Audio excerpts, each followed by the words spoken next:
आप सभी भाई बहनों का आध्यात्मिक ज्ञानात्मक चैनल की ब्रह्म मुहूर्त ज्ञान उपदेश कक्षा में एक बार फिर स्वागत है। आज की चर्चा का विषय है संसार में सत्संग का एक सकारात्मक प्रभाव दिखाई नहीं देता।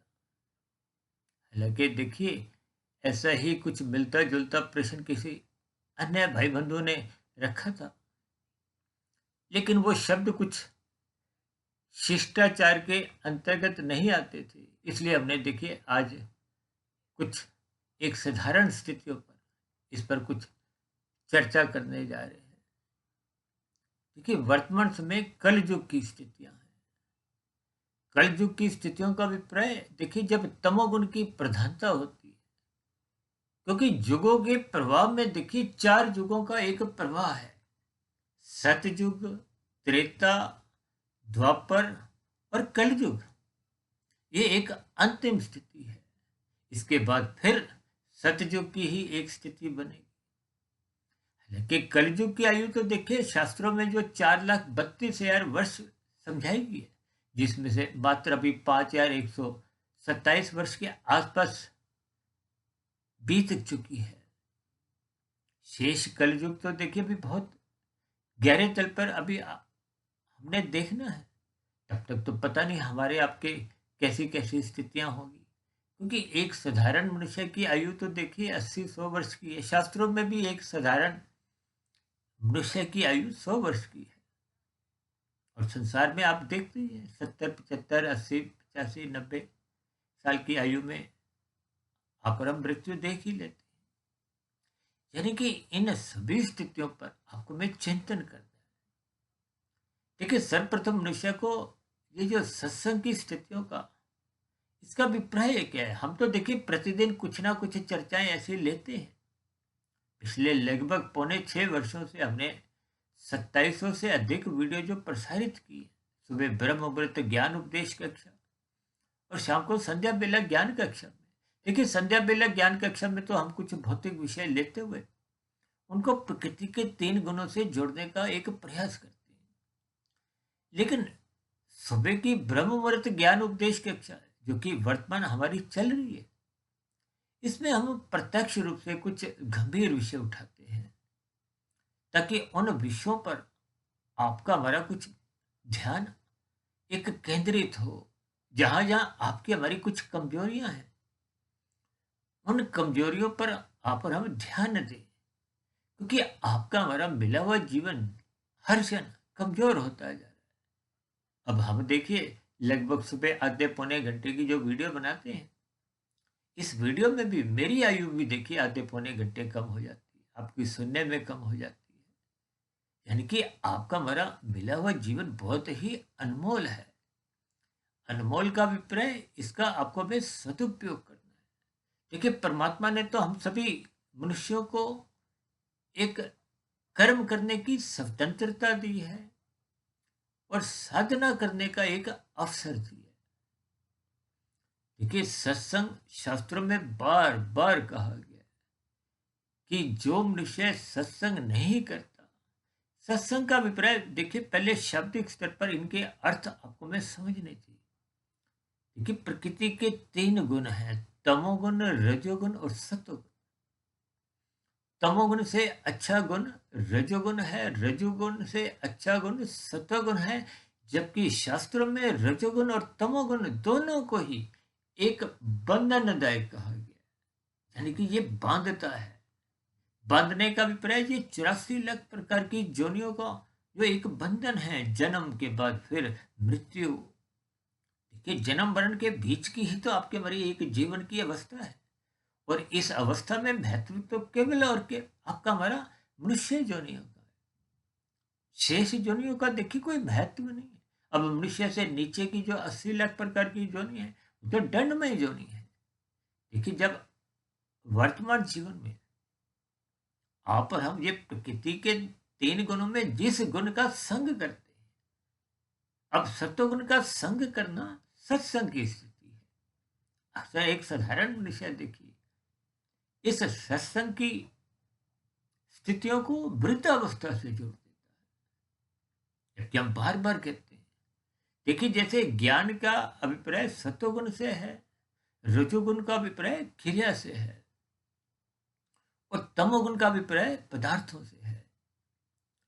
पदार्थ कहो, धन कहो, अर्थ को, देखिए चार पुरुषार्थ, धर्म अर्थ काम मोक्ष, ये चार स्थितियों को आपको में गुणों से एक संबंध जोड़ना चाहिए।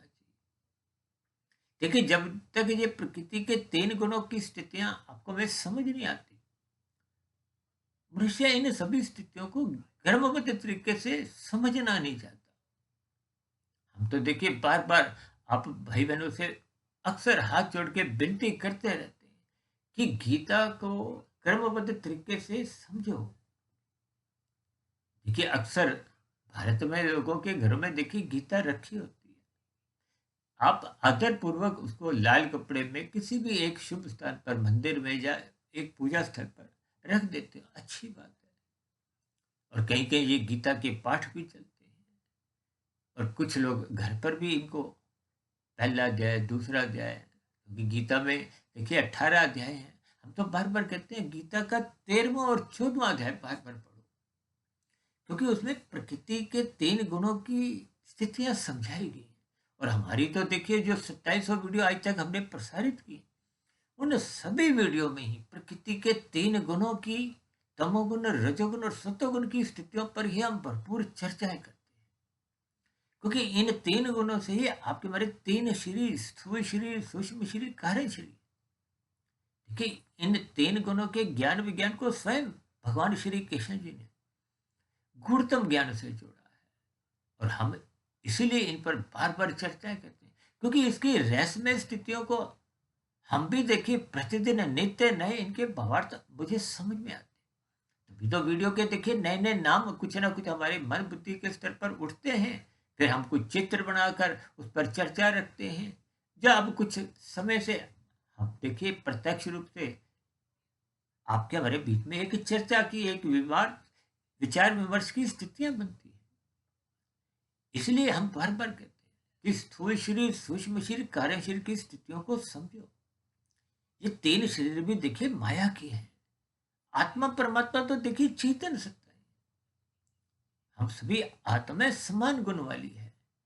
अब संसार में तकरीबन मेरी जानकारी के अनुसार 950 करोड़ लोग हैं।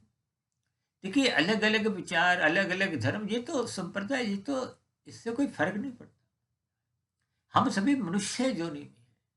शास्त्रों में जो 84 लाख प्रकार की योनियों का जिक्र आता है, इसमें देखिए मनुष्य योनि का जिक्र आता है। और जो वर्गीकरण, जो एक कर्मों के आधार पर ब्राह्मण, क्षत्रिय, वैश्य, शूद्र की स्थितियां समझाई गई, वो भी प्रकृति के तीन गुणों की स्थितियों का ही एक कर्मवत ज्ञान है। ब्राह्मण को देखिए सत्वगुण से जोड़ा जाता है, क्षत्रिय को सत्वगुण और रजोगुण से जोड़ा जाता है, और वैश्य को रजोगुण और तमोगुण से जोड़ दिया जाता है।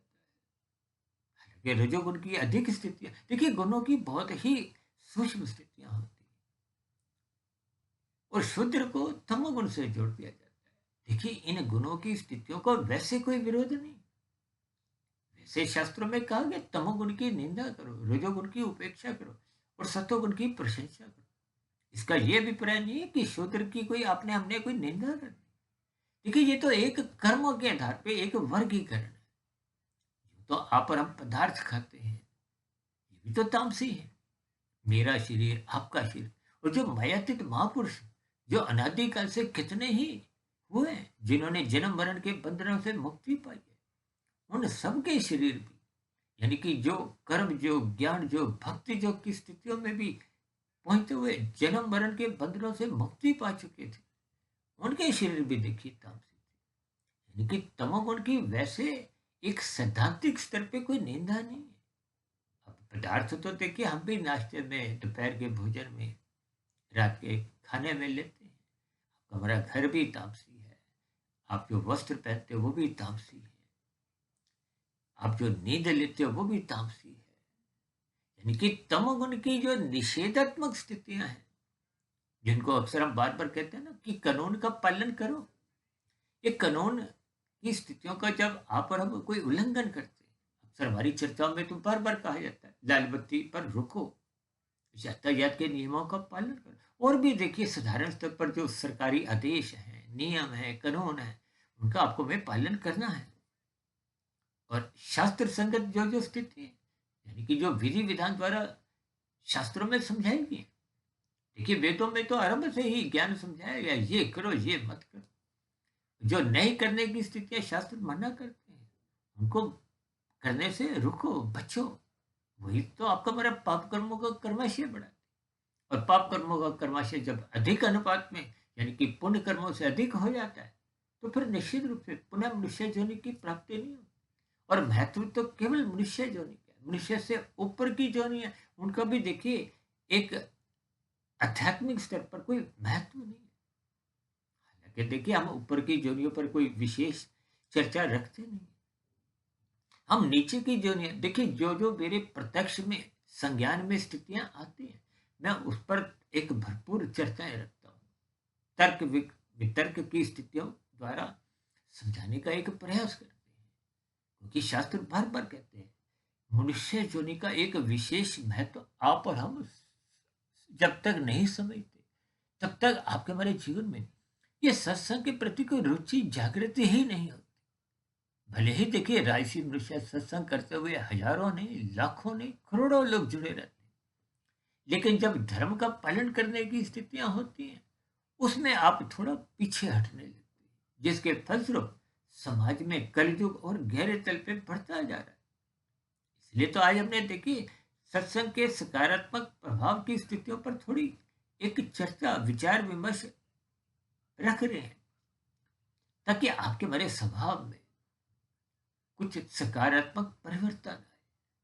देखिए हम तो यहाँ तक भी कहते हैं कि यदि मनुष्य श्रद्धापूर्वक सत्संग भी करता है और समय के रहते मन बुद्धि के स्तर पर उसकी एक पुनरावृत्ति, चिंतन मनन की स्थितियां नहीं बनाता, तो वो श्रद्धापूर्वक किए गए सत्संग भी कमजोर पड़ने लगता है।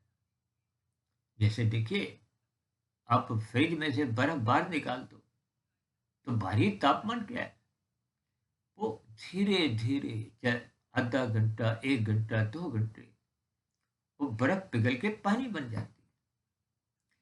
कि इनके मात्र संकेत देखिए, हम तो समय समय पे जैसे परमात्मा की प्रेरणा से, गुरुओं के आशीर्वाद से, ब्रह्म मुहूर्त समय विशेष में जैसे जैसे कुछ मिलती जुलती स्थितियों का कुछ मुझे बोध होता है, तो मैं उदाहरण रूप में कुछ प्रकाश डालता हूँ, ताकि बात की गहराई आपको में समझ में आ जाए। देखिए शास्त्रों की बातें बहुत ही जटिल होते हुए भी आपको में समझनी है, और जब समझ में आ जाती हैं तो फिर ये बहुत ही सरल दिखती है। कि बच्चे जब आरंभिक स्तर पर स्कूल जाते हैं, अब बच्चे पहली कक्षा में तो 1 से 100 तक गिनती समझने में ही पूरा साल लगा देते हैं।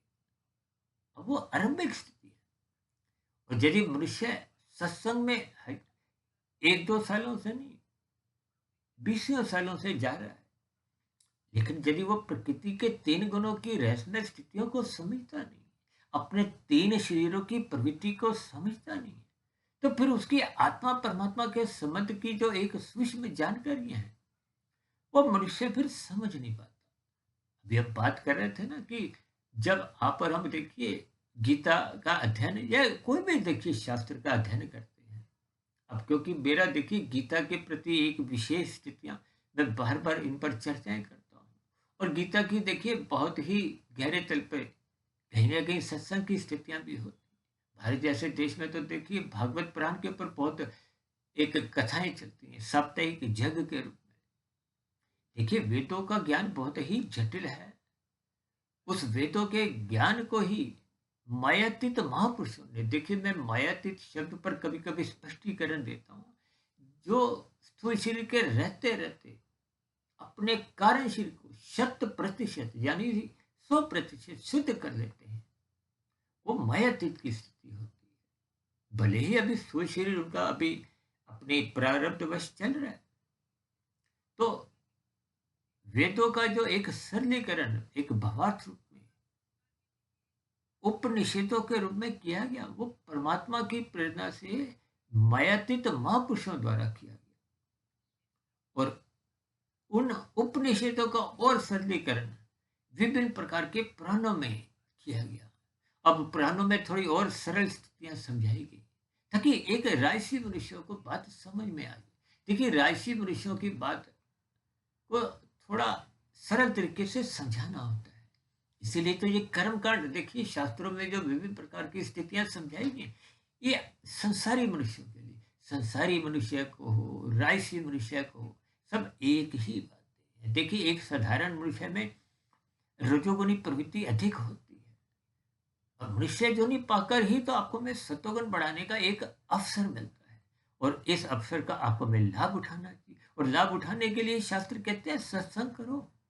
लेकिन एक साधारण मनुष्य देखिए, सत्संग की स्थितियों को एक वृद्ध अवस्था से जोड़ देते। हालांकि देखिए, बचपन अवस्था में तमोगुण की प्रधानता होती है, तभी तो भौतिक शिक्षा के प्रति भी बच्चों में कोई रुझान नहीं होता, रुचि नहीं होती।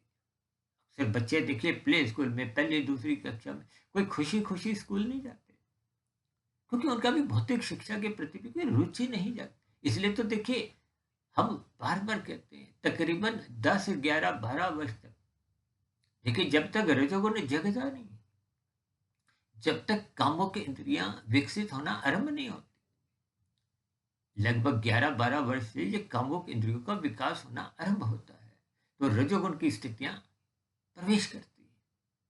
यूं तो देखिए, तीनों गुण बने रहते हैं, लेकिन सापेक्ष दृष्टिकोण से। तभी तो देखिए, किशोरावस्था में रजोगुण की स्थितियां बढ़ने लगती हैं, और जीवावस्था में आते आते ये पूर्ण रूप से विकसित हो जाती है। तभी तो देखिए, मनुष्यों के लिए जो 16 संस्कार है, उन 16 संस्कारों में एक विवाह का विशेष रूप से एक संस्कार, जिसकी आज आप पर हम देखिए अपने परिवारों में देखते हैं। लेकिन ये अलग बात है, देखिए वर्तमान समय में कलयुग की स्थितियों में सतोगुण का प्रभाव कमजोर होता जा रहा है। अब विवाह शादी में अभी कुछ दिन पहले हमने एक संध्या बेला ज्ञान कक्षा में वीडियो प्रसारित किया था, जिसमें हमने देखी शादी के फेरे को सात्विक स्थिति से दर्शाया था, प्री वेडिंग की कुछ स्थितियों को राजसी स्थितियों से, मौज मस्ती की स्थितियों से, और मादक पदार्थों का सेवन को हमने एक तामसी स्थितियों से दर्शाया। देखिए, मेरी कोशिश होती है कि संध्या बेला ज्ञान कक्षा में हम जो वो स्थितियों पर कुछ प्रकाश डालते हैं, कुछ विषय उठाते हैं, उनमें त्रिगुणात्मक स्थितियों को, यानी कि 3 गुणों की स्थितियों को ढूंढते हैं, फिर उस पर थोड़ी चर्चा को आगे बढ़ाते हैं, ताकि बात की गहराई आपको में समझ में आ जाए।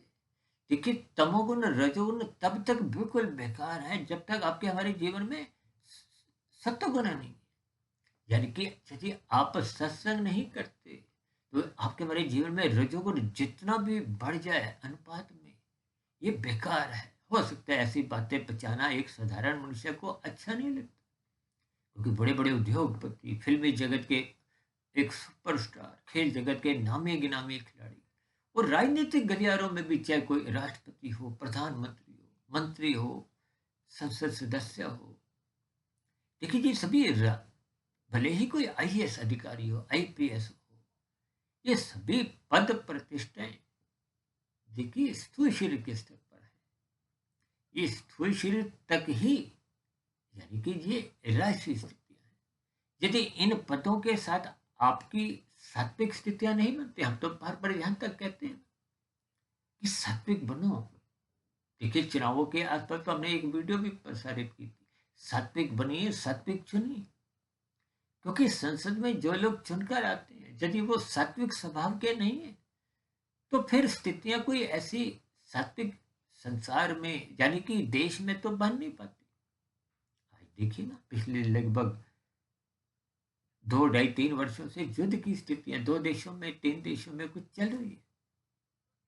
ये युद्ध की स्थितियां कब बनती हैं? अब देखिए ना, भूमि विवाद, अक्सर हम बार बार कहते हैं, ये 24 तत्वों का ब्रह्मांड है। इसमें मूलभूत स्थिति तो देखिए तमोगुण, रजोगुण और सत्वगुण की है। इन गुणों का ही विस्तार, यानी कि ये माया का जो पसारा है, ये 23 तत्वों का विस्तार है। कि ये प्रकृति के 3 गुण, तमोगुण, रजोगुण, सत्वगुण, देखिए ये एक नित्य सत्ता है। अक्सर हम सच्चिदानंद शब्द की चर्चाएं करते हैं। सच्चिदानंद शब्द परमात्मा के लिए आता है, आत्मा के लिए सत्य चित्त कहा जाता है, यानी कि आत्मा ज्ञान स्वरूप है, नित्य तत्व। कहते हैं ना, आत्मा का जन्म मरण नहीं होता, आत्मा ज्ञान स्वरूप है। ये जो हम बार बार कहते हैं सत्संग करो, ब्रह्म मुहूर्त में उठो, गुरु के प्रवचनों को आदर पूर्वक सुनो, शास्त्रों का स्वाध्याय मन लगा के करो, ये इसलिए ताकि आपका हमारा जो एक अज्ञानता की स्थितियां बन चुकी है वो समाप्त हो, हम पुनः अपने मूल स्थिति में लौटे। देखिए, आत्मा का ज्ञान समाप्त नहीं होता, ढक जाता है, कमजोर हो जाता है। अब मानसून के दिनों में आप देखते हो ना, वर्षा आती है, बादल काले, वो सूर्य के प्रकाश को ढक देते हैं। अक्सर मैं एक उदाहरण में एक बात समझाता हूँ ना, जैसे शाम को देखिए सूर्य अस्त होते ही आप बल्ब ट्यूब जलाते हो।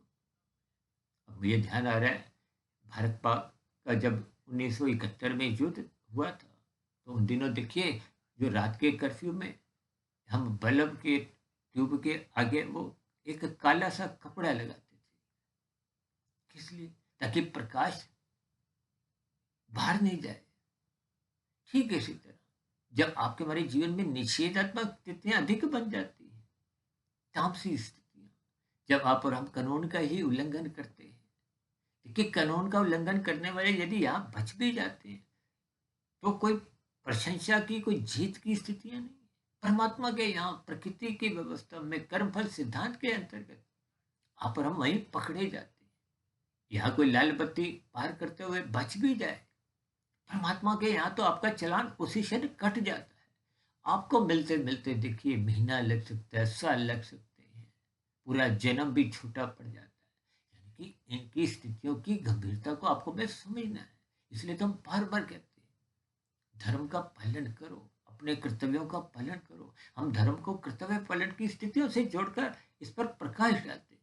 और जो मनुष्य लाल बत्ती पे ही रुकता नहीं है, दूसरों की हरी बत्ती खाता है, तो फिर ऐसे मनुष्यों का जीवन में देखिए सत्संग की स्थितियां बनती नहीं। भले ही ऐसे मनुष्य सत्संग करते हुए दिखाई भी देते हो, देखिए जब तक आपके हमारे व्यवहार में, मन बुद्धि के स्तर पर, विचारों में, कार्यशील में शुभ संस्कार की स्थितियां नहीं बनती, तो इसका मतलब क्या है कि वो किया गया सत्संग बस शब्दों तक ही सीमित है। अभी हम बात कर रहे थे ना कि गीता के आप शब्दों को यदि वैसे ही सुनते हो, जब बोलते भी हो, तो कुछ सात्विक स्थितियां बनती हैं, लेकिन कुछ मिनटों की, घंटों की। इसलिए हम बार बार कहते हैं अर्थ समझो। भगवान श्री कृष्ण जी ने अर्जुन को सभी स्थितियों पर कर्मबद्ध ज्ञान की कड़ियां समझाई। और हमारी भी देखिए कोशिश होती है कि गुरुओं के आशीर्वाद से, परमात्मा की प्रेरणा से, विभिन्न उदाहरणों द्वारा इन शास्त्रीय बातों को, जहाँ तक मेरी देखिए बात समझ में आई हुई है, मैं समझाने का एक प्रयास करता हूँ। क्योंकि ब्रह्म मुहूर्त सत्वगुण की एक शुद्धतम स्थिति होती है, इसलिए समझाना थोड़ा अधिक आसान होता है। और परमात्मा की प्रेरणा से इन सभी स्थितियों को हम लगभग पिछले 6.25 वर्षों से समझाते आए। और मेरी रुचि इन सभी स्थितियों में इसलिए बनी हुई है ताकि मेरा स्वयं का ज्ञान भी परिपक्व बना रहे। अन्यथा देखिए इन सभी स्थितियों को, देखिए 3 गुण है, यदि आप सत्वगुण का संग नहीं करोगे, ब्रह्म मुहूर्त में नहीं उठोगे, तो किसी न किसी चीज का आप संग करोगे। देखिए जो मनुष्य सत्संग नहीं करते तो राशि स्थितियां, संसारी स्थितियां आपके इर्द गिर्द मंडराने लगती, और उन मंडराने की आकर्षित की स्थितियों को आप जब ज्ञान पूर्वक भोगते नहीं हो। यह देखिए ज्ञान पूर्वक का मतलब एक मर्यादा में है।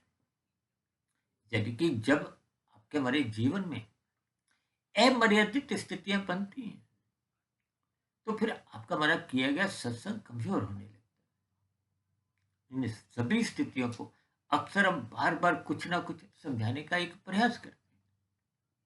आज देखिए जगह जगह भागवत पुराण की चर्चाएं होती हैं। अब भागवत पुराण की स्थितियों को देखिए बहुत ही सरल शब्दों में 5 निंदनीय स्थानों का जिक्र आता है। दूध, कीड़ा, मद्यपान, स्त्री संग, हिंसा और अनीतिगत कार्यों से कमाया गया धन, इनसे बचो। ये तामसी स्थिति है। ये मनुष्य को तमोगुण में गिराती है, कानून का भी उल्लंघन करवाती है, शास्त्र विरुद्ध कितने पाप कर्म करवाए जाते हैं, मनुष्य को इसका बोध नहीं होता।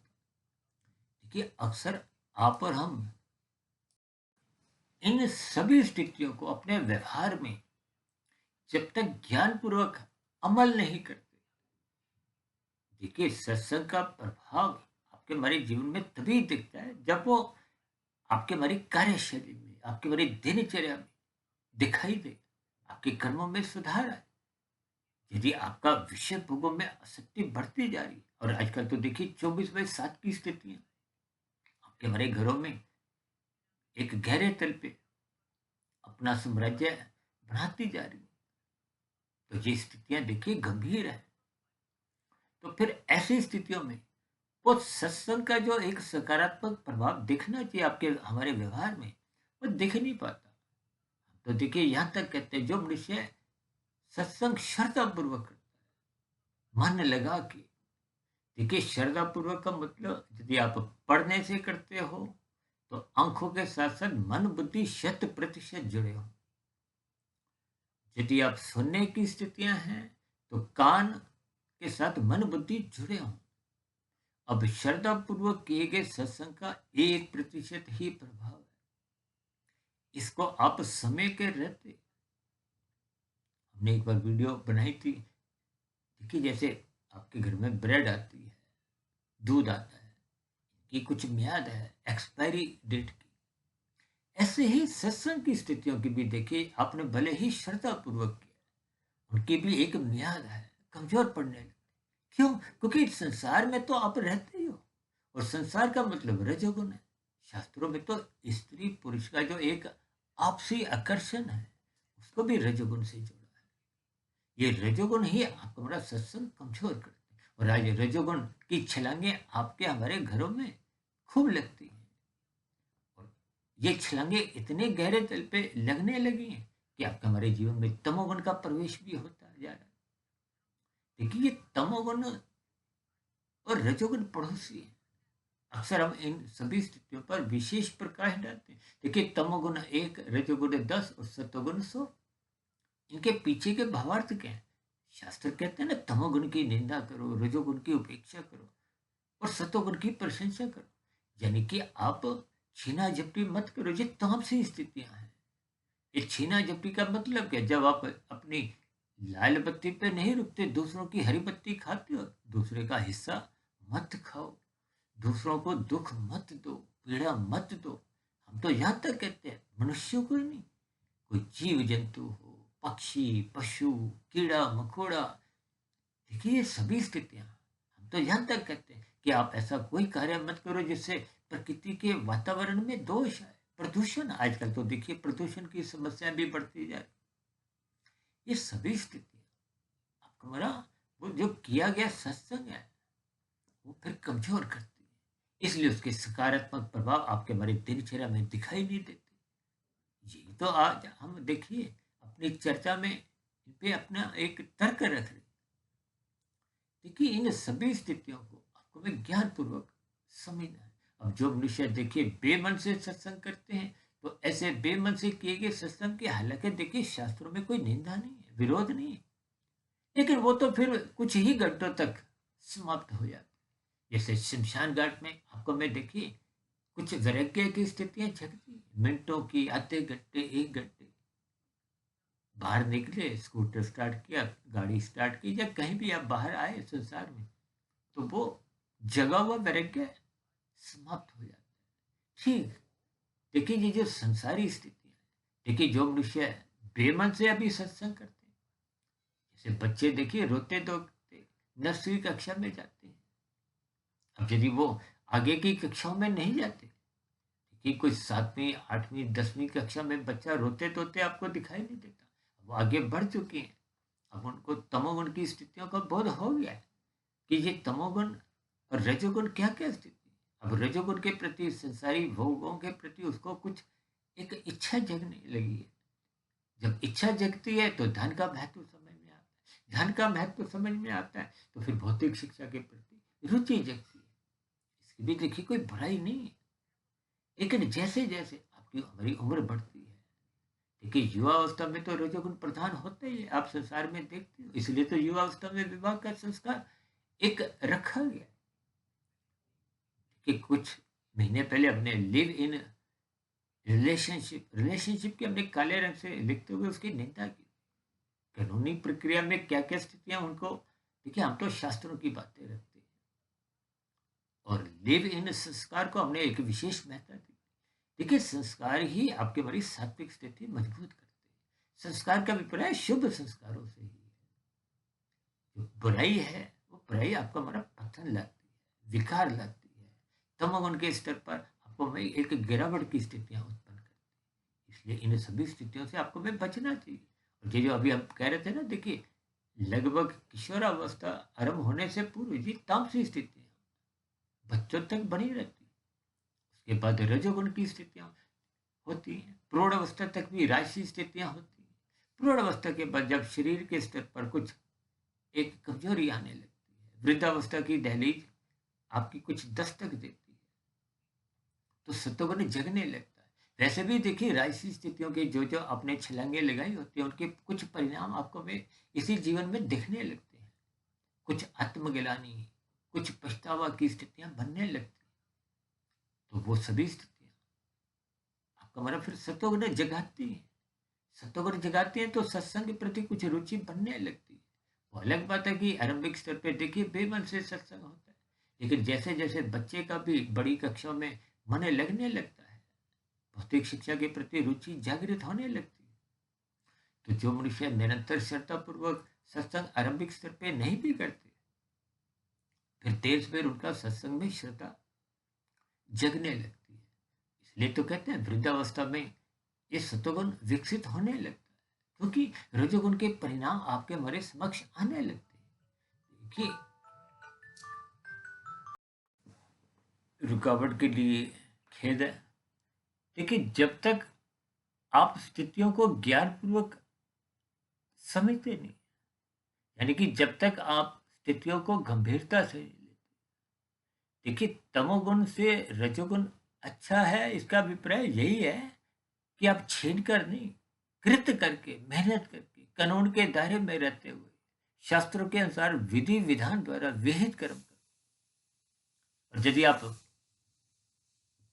कानून के दायरे में रहते हुए, शास्त्र संगत कर्म करते हुए आप दूसरों को खिलाते हो, तो ये एक सात्विक स्थितियां है। स्वयं खाते हो तो ये एक राजसी स्थितियां है। यदि स्वयं को खाने के लिए दूसरों को दुखी करते हो, छीना झपटी करते हो, तो ये तामसी स्थिति है। इसलिए तो 1-10-100 का हम एक सूत्र देते हैं। देखिए स्थितियों के पीछे के गहरे अर्थ जब तक आपको में समझ नहीं आते, तब तक फिर सकारात्मक स्थितियां बनती नहीं। और इसीलिए हम देखिए श्रद्धापूर्वक किए गए सत्संग को 1%, और जब चिंतन मनन की स्थितियां सूक्ष्म शरीर के स्तर पर बन जाती हैं ब्रह्म मुहूर्त में, उसको हम 10% की महत्व देते हैं। यानी कि आपकी वो सफलता 10 गुनी अधिक है। यानी कि तमोगुण से रजोगुण जैसे अच्छा है, फिर रजोगुण से सत्वगुण की स्थिति। इसी तरह देखिए ये 1-10 का एक गुणात्मक रहस्य आपको में समझना है। हम तो बार बार कहते हैं चिंतन मनन इतना गहरा करो, शोध की स्थितियां बने। ये शोध की स्थितियों का परिणाम ही है कि पिछले लगभग 5.25 वर्षों से हमने अलग अलग बिंदुओं को ध्यान में रखते हुए सभी विषयों पर कुछ गहरे चिंतन, एक विचार विमर्श की स्थितियां रखते हुए उन पर बहुत ही गंभीरता से लिए। ये शोध की स्थितियां होती हैं। देखिए शोध की स्थितियां जब आगे बढ़ती हैं, जैसे 10 से 11, 15, 30, 40, यानी कि जब तक वो 100 की स्थिति नहीं पहुंचती, तब तक देखिए शुभ संस्कार बनते नहीं। शुभ संस्कार ही वो पक्की मोहर है। देखिए जैसे बुरा संस्कार दर्द भी जो होगा ना, वो एक पूर्ण स्थिति है। आरंभिक स्तर पे देखिए जब मन बुद्धि से, सूक्ष्म शरीर से, कार्य शरीर पे शुभ संस्कार पहुंचने लगते हैं, तो पहले के बुरे संस्कार और नए शुभ संस्कारों में लड़ाई झगड़ा चलता है। ये मन बुद्धि की स्थितियों की द्वंद्व को हो, सूक्ष्म शरीर कारण शरीर की स्थितियों को, किन्हीं भी अर्थों से देखिए बात को समझना चाहिए। देखिए भगवान श्री कृष्ण जी ने भी अर्जुन के रथ के घोड़ों की जो लगाम को अपने हाथ में रखते हुए ये एक ज्ञान उपदेश दिया कि स्थितियों को गंभीरता से लो, ताकि आपका मेरा रजोगुण बिगड़े नहीं। रजोगुण बिगड़ने का मतलब वो जो 5 घोड़े हैं, स्थूल शरीर के 5 तत्व को, 5 ज्ञानेंद्रियों को, 5 भोग्य विषय को, 5 कर्मेंद्रियाँ, ये सब देखिए 5-5 की स्थितियाँ हैं। इसलिए तो 5 घोड़ों से दर्शाया। उनको गंभीरता से, उनको मर्यादा में रखो, उनको अनुशासन में रखो, अन्यथा वो आवारागर्दी करती। ये 24/7 की स्थितियाँ आवारागर्दी के समान ही हैं। इन सभी स्थितियों को आप और हम जितना क्रमबद्ध तरीके से समझेंगे, तो फिर आपके हमारे जीवन में ये सकारात्मक सात्विक स्थितियां बनने लगेंगी। इसलिए मेरी आप सभी भाई बहनों से विनती है, श्रद्धा पूर्वक सत्संग करते रहिए, ब्रह्म मुहूर्त में उठते रहिए, रात को मनात्मक स्थितियों से, हानिकारक स्थितियों से बचने के लिए रात को समय पे जल्दी सो जाएं, ब्रह्म मुहूर्त में उठें, और ब्रह्म मुहूर्त समय विशेष से जितना जल्दी उठ सकते हो वो भी उठने का आप अभ्यास बनाएं, ताकि दिन में राजसी स्थितियां, विश्व भोगों की आकर्षण आपके हमारे एक लक्ष्य को डगमगा ना सके, गिरा ना सके, क्योंकि रजोगुण एक फिसलन है, और फिसलते फिसलते मनुष्य तमोगुण में गिरता है। इन संकेतों को देखिए, परमात्मा की प्रेरणा से, गुरुओं के आशीर्वाद से, ब्रह्म मुहूर्त समय विशेष में मैंने कुछ प्रकाश डाला।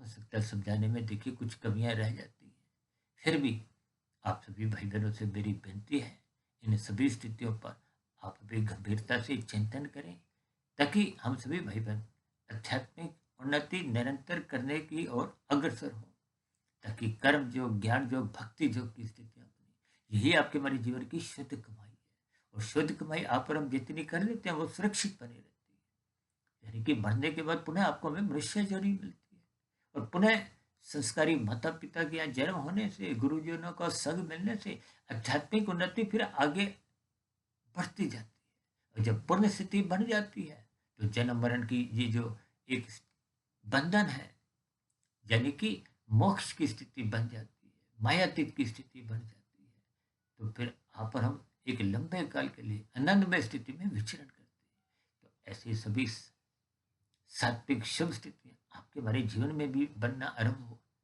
इन्हीं शुभकामनाओं के साथ चर्चा विशेष को अब यही विश्राम देते हैं। शाम को फिर मिलते हैं संध्या बेला ज्ञान कक्षा में। तब तक आप अपने आध्यात्मिक में सुधीर भाटिया फकीर को इजाजत दें। फिर भी वीडियो संबंधित कोई बात आपको समझ नहीं आई हो, आपके मन में कोई प्रश्न हो, कोई मेरी कही गई बातें आपको तर्क संगत या दिए गए उदाहरण सही नहीं लगे हो, या कही गई बातों पर आपकी कोई आपत्ति हो, कोई बात बुरी लगी हो, इन सभी स्थितियों का नीचे दिए गए कमेंट्स बॉक्स पर आपका स्वागत है। इस चर्चा विशेष को ध्यानपूर्वक, धैर्यपूर्वक सुनने के लिए आप सभी भाई बहनों का बहुत बहुत धन्यवाद।